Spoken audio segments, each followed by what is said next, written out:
अस्सलाम वालेकुम। मेरा नाम कदस पाक। इस वीडियो में आपके साथ मैं क्रिप्टो मार्केट की ताज़ा तरीन जो भी मैंने न्यूज़ अपडेट्स वगैरह खुद अपनी ज़ात के लिए लर्न की होती है वो आपके साथ शेयर कर देता हूँ। साथ मेरा एनालिसिस भी होता है। आज इस वीडियो में मैं एक आर्टिकल आपके साथ शेयर कर रहा हूँ। कल से लेके अभी तक मैं ऑलमोस्ट ये तीसरी बार, दो बार मैं ऑलरेडी पढ़ चुका हूँ और तीसरी बार मैं आपके साथ ये शेयर करते हुए दोबारा इसको अंडरस्टैंड करने की कोशिश करूंगा। ये आर्टिकल लिखा है आर्थर हैइस ने। आर्थर हैइस में मैं उन तमाम दोस्तों से, मुझे मालूम है मेरी कम्युनिटी में कुछ बहुत पढ़े लिखे मेरे से ज्यादा समझदार लोग मौजूद हैं। तो समटाइम अगर मैं इंग्लिश बोलता हूं या उर्दू बोलता हूं या कोई और लैंग्वेज बोलता हूं, अगर बोलने में कोई आपको कमी बेशी नजर आए या उसको समझने में कमी बेशी नजर आए तो मैं अब उन तमाम दोस्तों से माफी चाहता हूं। चूंकि मैं टाट के स्कूलों में पढ़ा हूं तो ना तो मैं इंग्लिश स्पीकिंग में इतना कोई अच्छा हूं। मुझे से समटाइम इंग्लिश तो मेरे से बाजू का जो है वो मैं बहुत गलत प्रोनाउंस करता हूं। तो आर्थर हैइस, ये जो मेरी टिंड के ऊपर आपको एक टिंड वाला बंदा नजर आ रहा है, इसने ये आर्टिकल लिखा। मैं इसको फॉलो करता हूं, इसके इसके आर्टिकल्स वगैरह मैं पढ़ता हूं। अब ये आर्टिकल जो मैं आज आपके साथ शेयर करने लगा हूं, बड़ा इंसाइटफुल ये आर्टिकल है। इस यही वजह है कि मैं दो बार खुद पढ़ के और इंशाल्लाह आज की सारी वीडियो में आपके साथ ये डेडिकेट करूंगा। इसके आर्टिकल और भी अपडेट्स हैं मार्केट की, वो मैं आपके साथ शेयर करता हूं। लेकिन सबसे पहले जिन लोगों को आर्थर हैइस का नहीं पता, इनको बताता चलूं कि आर्थर हैइस बिटमैक्स एक एक्सचेंज है, क्रिप्टो एक्सचेंज है, जैसे बाइनांस इस तरह की। बिटमैक्स एक्सचेंज ने बीटीसी का परपेचुअल फ्यूचर ट्रेडिंग लॉन्च किया। परपेचुअल क्या ट्रेडिंग क्या होती है? नॉर्मली जब आप फ्यूचर ट्रेडिंग करते हैं तो आपकी जो ट्रेड है, आप ये प्रेडिक्ट करते हैं कि इतने दौरानिये में प्राइस फलां एसेट की अप जाएगी या डाउन जाएगी, और उसकी एक्सपायरी होती है। जब फ्यूचर ट्रेड का मतलब कि भाई हफ्ते बाद, 2 हफ्ते बाद, एक क्वार्टर में, एक साल बाद किसी एसेट की, तो वो उसकी एक्सपायरी होती है। जबकि बिटमैक्स जो एक्सचेंज है, इसने परपेचुअल ट्रेडिंग का, परपेचुअल ट्रेडिंग मतलब आप एक फ्यूचर ट्रेड लगाते हैं और आप जब तक चाहें उस ट्रेड को होल्ड कर सकते हैं, तो उसकी कोई एक्सपायरी नहीं होती। तो ये बिट मैक्स जो एक्सचेंज है उसने ये इंट्रोड्यूस करवाया था। इंस्ट्रूमेंट जो था उसके ये फाउंडर है आर्थर हैइस जो है। क्यों इसको मैं पढ़ता हूं? एक तो इसका तज्जिया, मार्केट के और भी बहुत से क्रिप्टो एक्सचेंजेस हैं, उनके भी फाउंडर्स हैं, उनको भी मैं पढ़ता हूं, ऐसा नहीं है। लेकिन इसकी मुझे इनसाइट जो मार्केट के ऊपर नजर है वो मुझे बहुत पसंद है। जब मार्केट अपने ऑल टाइम हाई पे थी तो इस बंदे ने प्रेडिक्ट किया था कि आइंदा 6 माह में, उस वक्त टेरा लूना का, उस वक्त यूक्रेन रशिया वार का कोई दूर दूर तक नहीं था। लेकिन दीवार के पीछे देखने वाली जो नजर थी, इसने प्रेडिक्ट किया था कि आइंदा 6 माह में मार्केट क्रैश करेगी। क्यों करेगी? ग्लोबल, जाहिर बात है, जो मुआशी तब्दीलियां हो रही थी उसको भी उसने डिस्कस किया था, और एग्जैक्टली ऐसे ही हुआ। अभी इस जो बेयर एनवायरमेंट है, इसके अंदर ये मैंने इसका आर्टिकल पढ़ा है। ऐसे वो तमाम लोग जो मार्केट में एंट्री लेना चाहते हैं और मार्केट के बॉटम को तलाश कर रहे हैं, मेरा ख्याल है उनके लिए ये आर्टिकल बहुत इंसाइटफुल होगा। सही, अगर आप ये सारे आर्टिकल जैसे मैंने समझे, अगर मैं आपको इस काबिल हुआ कि आपको मैं सही समझा सकूं, तो आपको भी पता चलेगा कि हमें ज्यादा मायूस होने की जरूरत नहीं है, हमें ज्यादा डेस्परेट होने की जरूरत नहीं है। We are on the right time इस वक्त इन्वेस्टमेंट करना इसकी। अच्छा, ये भी मैं आपको बताता चलूं कि आर्थर हैइस की ये जो मैं आर्टिकल है, ये इसकी एक ओपिनियन है। जरूरी नहीं कि ये मार्केट को मूव करता है, लेकिन ऑब्वियसली जब आप ओपिनियन पढ़ते हैं, आपका दूसरा भी तो नॉलेज होता है जो मार्केट से अपडेट्स वगैरह ली होती हैं। तो जब उसको कपल करते हैं तो आपकी काफी हद तक अंडरस्टैंडिंग डेवलप हो जाती है। तो पूरी उम्मीद करता हूं मैं कि मैं जो कुछ आपके साथ शेयर करूंगा, ये सब कुछ आपके लिए हेल्पफुल होगा मार्केट में एंट्री लेने के मामले में, मार्केट से एग्जिट लेने के मामले में, या मार्केट में खसूसन ये जो बॉटम की बात हो रही है इसको जानने के बाद। अच्छा जी, आर्टिकल के बिल्कुल स्टार्ट में आर्थर हैइस कहता है जी, क्वेश्चन फिलहाल तो ये है कि बिटकॉइन की प्राइस क्या इस वक्त अपने बॉटम के पास है या नहीं। आर्थर हैइस कहता है बिटकॉइन जो कि एक प्योर, खालिस्तन, एक खालिस और एक बैटल टेस्टेड क्रिप्टो मनी है। बैटल टेस्टेड मतलब कई बार आजमाया हुआ, यानी कई बार वो अपने ऑल टाइम लो पे गया है, ऑल टाइम लो को भी ब्रेक किया उसने, कई बार वो क्रैश होकर फिर दोबारा, यानी बैटल टेस्टेड का मतलब बार बार इस ऑल टाइम लो के पास या अपनी स्ट्रॉन्ग सपोर्ट के पास यानी क्रैश होता रहा और बार बार ये ऊपर आता रहा। ये बैटल टेस्टेड है।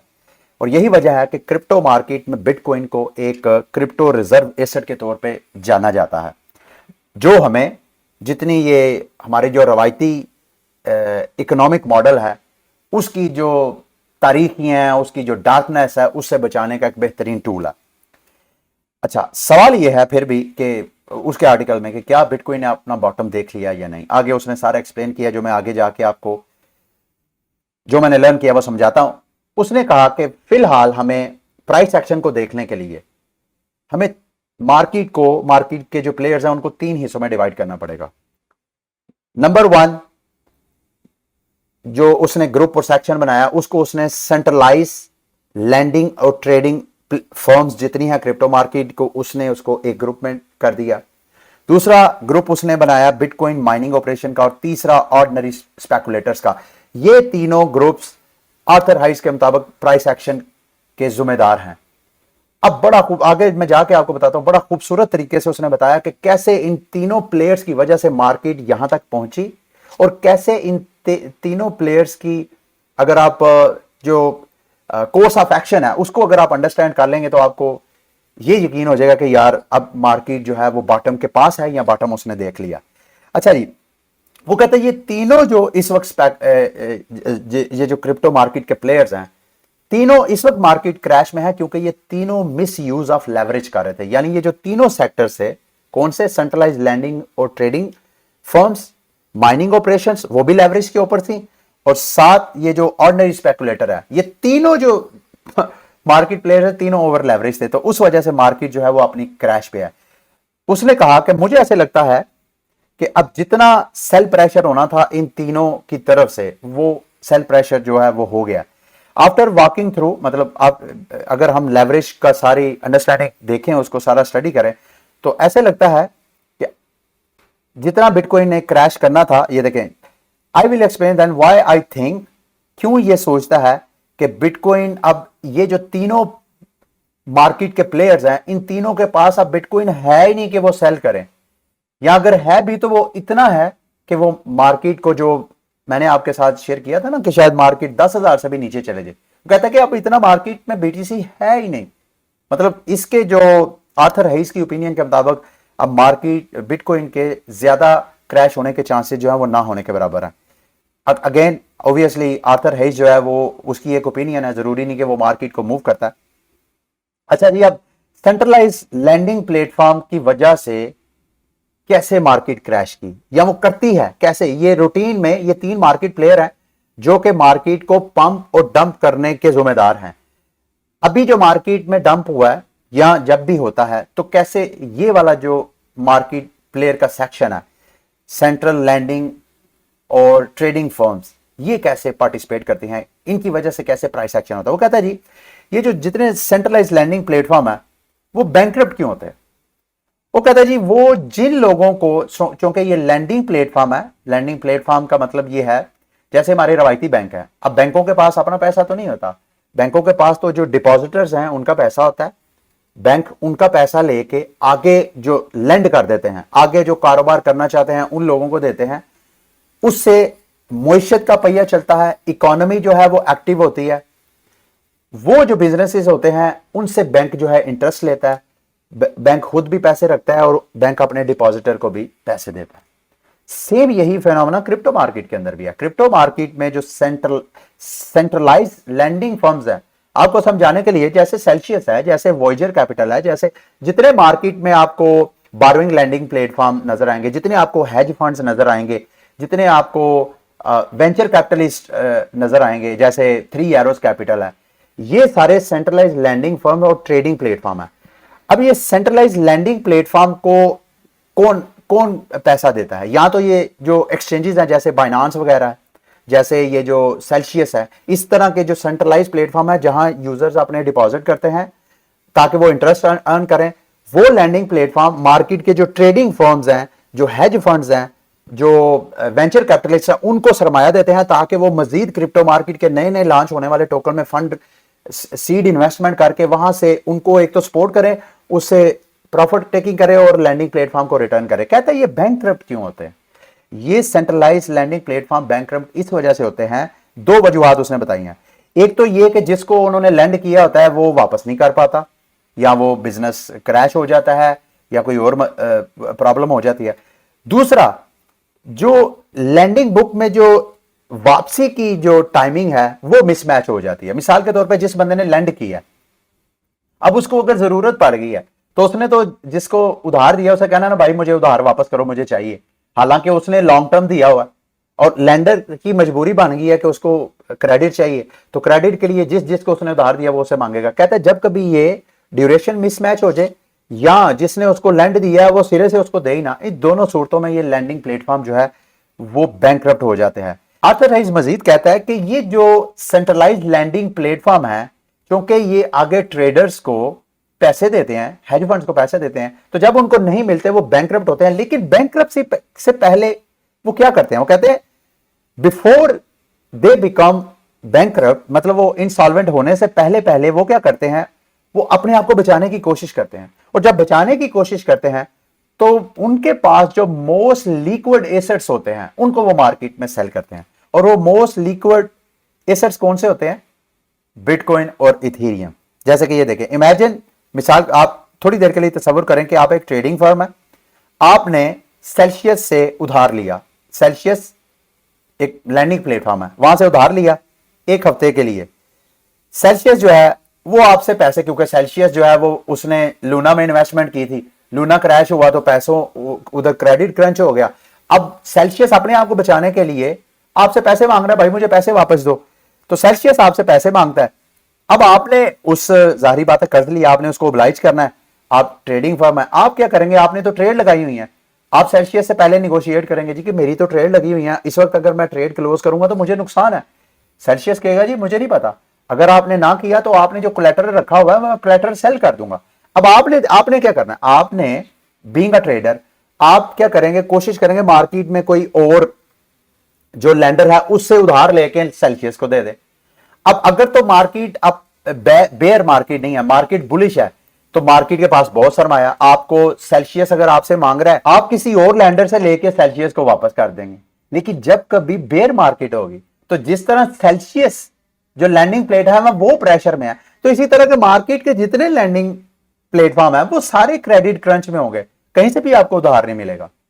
तो आप क्या करेंगे, आप जितनी आपकी ट्रेड है, अब आपने ओब्लाइज तो करना है अपने कोलैटरल को बचाने के लिए, आप अपनी ट्रेड जो है वो लिक्विडेट करेंगे, नुकसान में कैपिचुलेट करेंगे, अपनी ट्रेड्स को क्लोज करेंगे। अच्छा, एक तो जो ट्रेडर लिक्विडेट करेगा उससे मार्केट में सेल प्रेशर नजर आएगा, जाहिर बात है उसकी ट्रेड भी क्लोज होएंगी तो उसका प्रेशर।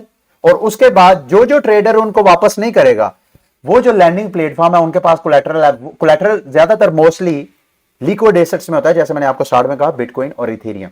तो वो लैंडिंग प्लेटफॉर्म भी मार्केट में बिटकॉइन और इथेरियम को सेल कर रहे हैं, जिससे मार्केट में मजीद सेल प्रेशर बढ़ता है। तो इसी तरह ये देखते, they will liquidate their most liquid assets bitcoin और इथेरियम। कहते हैं so while the credit crunch is ongoing, credit crunch चल रहा है ऑलरेडी, तो इस सूरत में जो फिजिकल सेल्स ऑफ बिटकॉइन यानी बिटकॉइन की स्पॉट में लोग ट्रेडिंग करते हैं, जो कोलैटरल होता है, क्योंकि उनको पैसा चाहिए अपने आप को बचाने के लिए, hitting the centralise and decentralise exchanges, जो कि जितने सेंट्रलाइज और डिसेंट्रलाइज एक्सचेंजेस में आपको बड़े बड़े क्रैश नजर आते हैं और ट्रेडिंग वॉल्यूम आपको हाईएस्ट नजर आते हैं, वो अपने आप को सब ये जो लैंडिंग प्लेटफॉर्म है अपने आप को बैंकरप्सी से बचाने की कोशिश करते हैं, जो कि ऐसा होता नहीं है। अभी ये जो रिसेंटली सेल्सियस, ये जितने आपको लैंडिंग प्लेटफॉर्म है सारे आपको क्रैश करते हुए नजर आ रहे हैं। तो इस वजह से बिटकॉइन की प्राइस जो है वो ये बैंकरप्सी की न्यूज और अपडेट आने से पहले पहले बिटकॉइन क्रैश इस वजह से नजर आता है, क्योंकि ये जो कंपनीज जो अपनी बैंकरप्सी फाइल कर रही होती हैं पहले आपको बचाने की कोशिश कर रही होती हैं, उस बचाने की कोशिश में आपको बिटकॉइन के क्रैश के नजर आते हैं। आगे आते हैं जी, आर्थर राइस कहता है कि ये जो सेंट्रलाइज्ड लैंडिंग प्लेटफॉर्म है ये सिर्फ ट्रेडर्स को पैसा नहीं देते, उनको सिर्फ लैंड नहीं करते, बल्कि ये जो माइनिंग कंपनीज होती हैं इनको भी वो सरमाया, वहां भी सरमायाकारी करते हैं, ताकि अगर माइनिंग से प्रॉफिट आए तो उधर से भी वो प्रॉफिट टेकिंग करे। तो अब अगले ग्रुप सेक्शन की तरफ आते हैं। अच्छा, बड़ी खूबसूरती हो कहता है जी कि माइनिंग का जो सारा बिजनेस है वहां पर बिजली बहुत मैटर करती है, और बिजली की जो प्राइस है वो फियाट में होती है, यानी किसी ने भी अगर माइनिंग फैसिलिटी लगाई है तो उसकी जितनी इलेक्ट्रिसिटी कॉस्ट है, ओब्वियसली आप कर तो क्रिप्टो करेंसी माइन कर रहे हैं, लेकिन जब आपने अपने ग्रिड स्टेशन को पेमेंट करनी है तो वो क्रिप्टो अगर एक्सेप्ट नहीं करते, जो कि मोस्टली नहीं करते हैं, तो आपने उस क्रिप्टो को आपने फियाट करेंसी में कन्वर्ट करके उसको करना है। तो इस वजह से it is key input to any bitcoin mining business. किसी भी माइनिंग बिजनेस को चलाने के लिए आपको फियाट मनी चाहिए अपने सिस्टम को रन करने के लिए। इस वजह से माइनिंग फर्म जो है, जब भी वो अपने आप को, अपने बिजनेस को एक्सपेंड करना चाहती हैं, तो वो उधार लेती हैं, और ये उधार वो फियाट में लेती हैं या वो बिटकॉइन जो है वो सेल करती हैं। मिसाल के तौर पे मेरी एक माइनिंग फर्म है, अब मैंने माइनिंग सेटअप लगाया है, उस माइनिंग से जितनी मेरी अर्निंग हो रही है वो तो हो रही है बिटकॉइन, मैं मिसाल के तौर पर बिटकॉइन में हो रही है। आर्थर रेस का कहना यह है कि जितने माइनर्स हैं उनकी हत्तुल इम्कान कोशिश होती है कि वो क्रिप्टो कॉइन्स को होल्ड करके रखें। क्यों? क्योंकि वो समझते हैं कि इनकी प्राइस जो है ओवर द टाइम एप्रिशिएट होंगी। अब उन्होंने बिजली के बिल तो पे करने हैं, या उन्होंने अगर माइनिंग मशीनें मंगवाई हैं तो उन माइनिंग मशीनों, जिस कंपनी से वो माइनिंग मशीनें तैयार करवा रहे हैं, उनको पेमेंट तो करनी है। अब बिजली की और माइनिंग मशीनों की पेमेंट जो है वो फियाट में करनी है।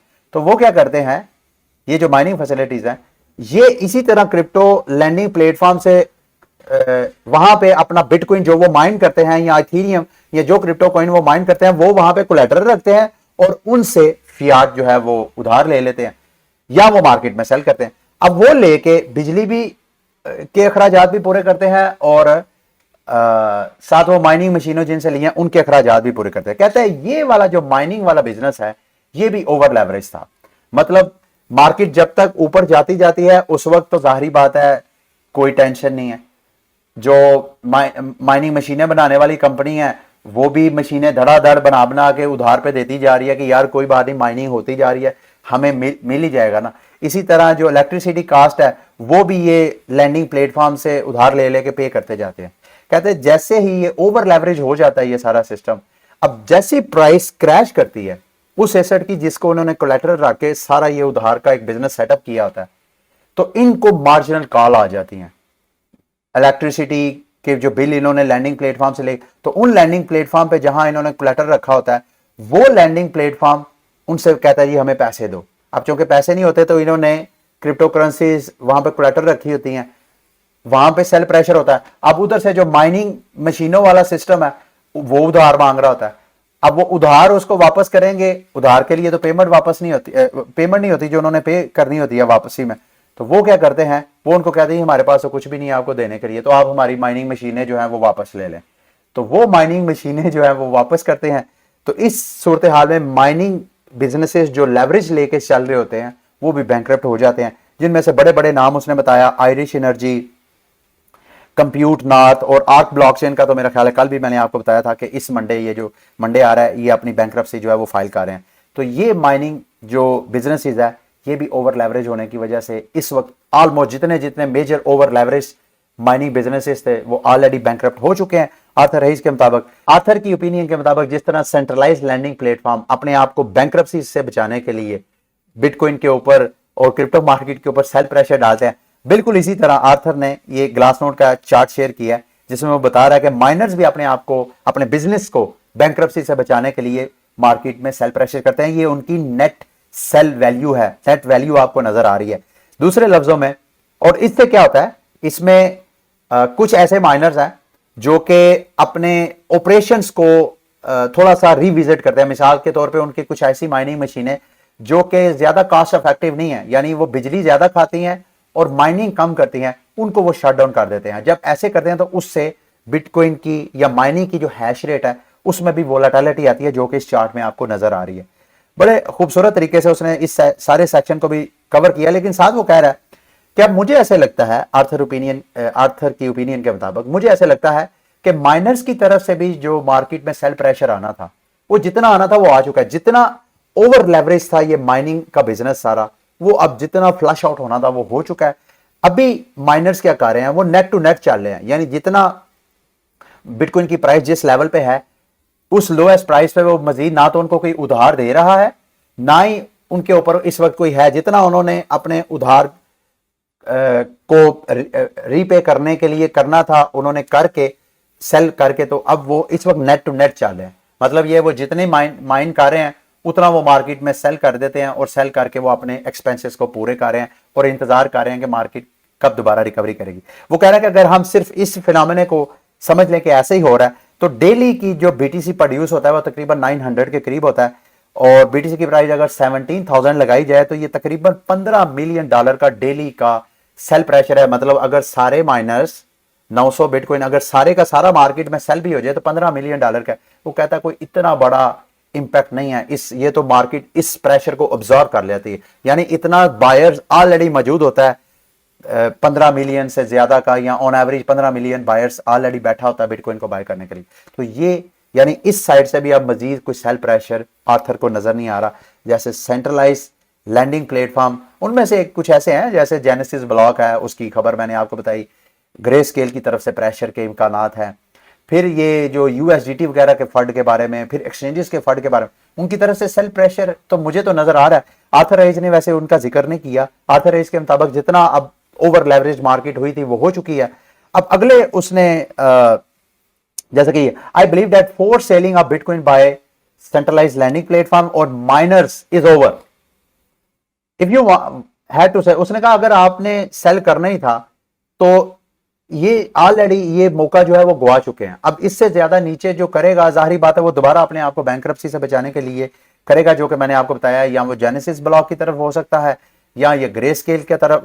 फिलहाल जो मुझे नजर आ रहे हैं, इनके अलावा और तो मार्केट में कोई मुझे बैंकरप्सी से अपने आप को बचाने वाली कोई एंटिटी नजर नहीं आ रही। अच्छा जी, अब स्मार्ट स्केल स्पेकुलेटर तीसरे ग्रुप को उसने डिस्कस किया बड़ी खूबसूरती के साथ। वो कहता है जी बिटकॉइन के जो परपेचुअल ट्रेड्स हैं उसमें जितने ट्रेडर्स अपना कॉन्ट्रैक्ट्स ओपन करते हैं परपेचुअल, उनको ओपन इंटरेस्ट बोलते हैं। यानी कोई बंदा लॉन्ग जाता है, कोई शॉर्ट जाता है, जब वो लेवरेज लेके वो ट्रेडिंग करता है तो उसकी लेवरेज जितनी उधार पे वो मार्केट जाती है उसको गेज करने के लिए, उसको उसका पैमाना देखने के लिए उसका ओपन इंटरेस्ट देखा जाता है।